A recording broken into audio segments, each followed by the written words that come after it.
The Department of Public Works and Infrastructure is intending to lay criminal charges against those who left the government or state-owned homes in a very dreadful state. Dumela Kazi, welcome back to the cafe. Lebitso la ka ke Kay.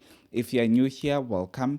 And if you are returning Sabi, thank you so much for gracing us with your presence. If you are new, you know what to do. Please do make sure you don't leave this platform without subscribing. Make sure that you comment down below with your own views. And also on top of that, please do like this video. It helps a lot. Without wasting any more time, let's get into this video.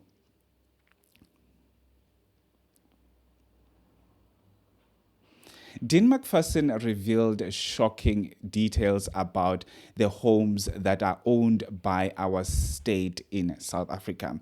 One of the things that he revealed that he and his department are intending to open criminal cases against the previous ministers and deputy ministers who left these homes in very dire situation.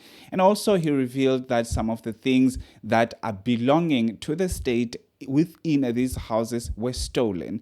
Things such as the kitchen cabinets as well as carpets. This one, you need to sit down and you need to just listen to me.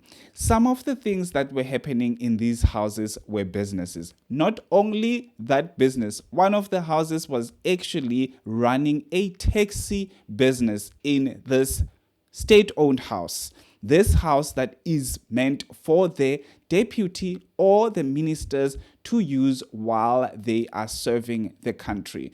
This minister who was not named, and all the ministers, mind you, all the ministers are given a chance to come forward to actually bring back the stuff that they stole from these houses and to also clean up these houses and also make sure that they leave these houses in a state that they got them before. So obviously, throughout this period of time that they are given, Dean McPherson says that they will be recovering all those things, and obviously the houses will be renovated by these people that left these houses in dire situation. And also on top of that, some of the houses had graffiti. Imagine a house that is owned by someone who should uphold the law, it's left with graffiti. I understand the business, the taxi business and all of those things, but graffiti, guys, graffiti is not legal. It is illegal to actually draw anything onto the government property without any consent of the government. It is illegal. So graffiti on these persons' houses that are not their own houses, they're not owning those houses. They only given these houses whenever they are serving their country. So now they are all gone. They stole stuff in these houses. They stole carpets and cabinets. I mean, I can tell you right now, in most cases, these cabinets are wall units. So they are built, they are connected or they are merged to the wall. So how do you even have an idea to take away what you got there?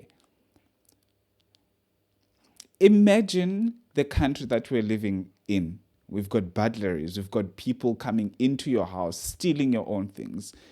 But we never in my entire life imagined a minister leaving the actual home that is owned by the state, paid by the taxpayers' money.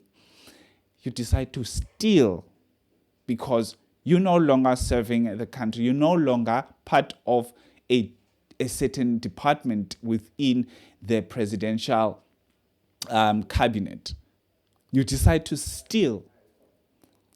So they are given this period of time, obviously, to come back and return the stuff that they've stolen, to also obviously make sure that the houses are in a good state when they are actually living for good, or they are living for that particular time. But obviously, as said, the names were not revealed. So the names are withheld at this point of time. They will only be revealed if these people are not coming forward, because obviously it's their chance to actually show up and say, okay, I stole these spoons, I stole these pots, so I'm returning them. I want to clear my name and all of those things. And then they part ways. And obviously, if that happens, we will never know who are those people unless there is someone who will be visualizing what is going on. We all know that the technology doesn't sleep. So each and every corner, whatever you do, sometimes it will be caught on camera. And I cannot wait to actually learn those names.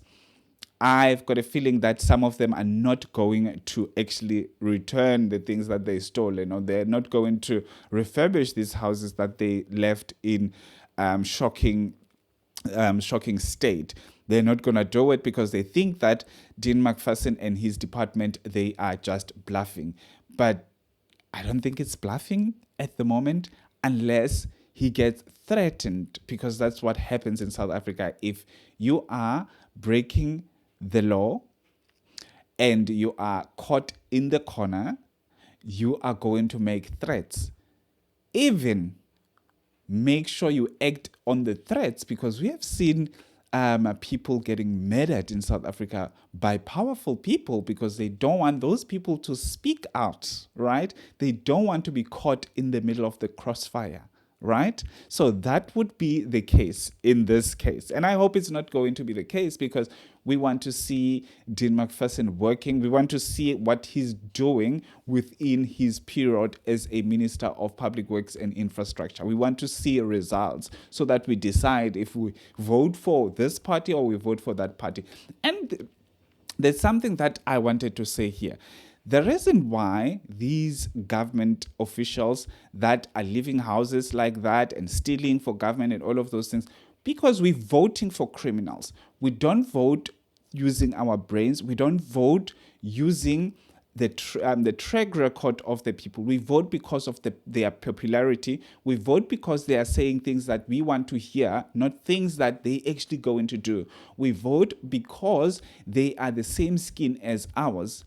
I'm gonna vote for a black person because I'm a black person, and if I vote for someone else who is not the color of my skin, I'm obviously going to be labeled a sellout. I'm obviously going to be labeled someone who wants to help white people to bring back apartheid. We don't vote because this person has a track record of serving the country. We just vote for popularity. This person is popular. This person has got a very nice tongue. When he speaks, we listen. When he says this, we listen. That's the same thing that is happening with all the parties that we see right now. All these people that we have in these parties, in most cases, they've got a very bad track record. Just take, for example, ANC, the MK party. All these people that are there, they have been in government and they did not produce any fruits for government, but yet there's people who are still voting for them. That's the same people that they come back and steal and destroy government properties and leave them in dire situations and leave them in very atrocious situation, atrocious state, the same way that they left these state-owned homes in very, very shocking state. Imagine, what do you think? How do you feel when you leave a house that you got in a certain state and you decided to break it down into pieces? Don't you think that the person that would get a chance to live there, they want to get a house that is livable? So you want to make them to rebuild the house from scratch. You want the government to spend a lot of money to rebuild this extra houses, not knowing that you are putting pressure on us as citizens, as normal citizens who are getting paid very small amount of money. We're getting taxed from that small amount of money. You are putting pressure to us. And they're still going to vote for you because you say things that you make people to actually like you. You are popular. You are an influencer, political influencer, because people will listen to you. You're influencing them. Anyway, thank you so much for watching. Please let me know what you think about this whole topic of ministers stealing government property. And also on top of that, why is my thing off? Why are you switching off? Tell me what you think about this whole thing. I'll see you on my next upload. Subscribe, like this video, comment down below with your own views. Peace out.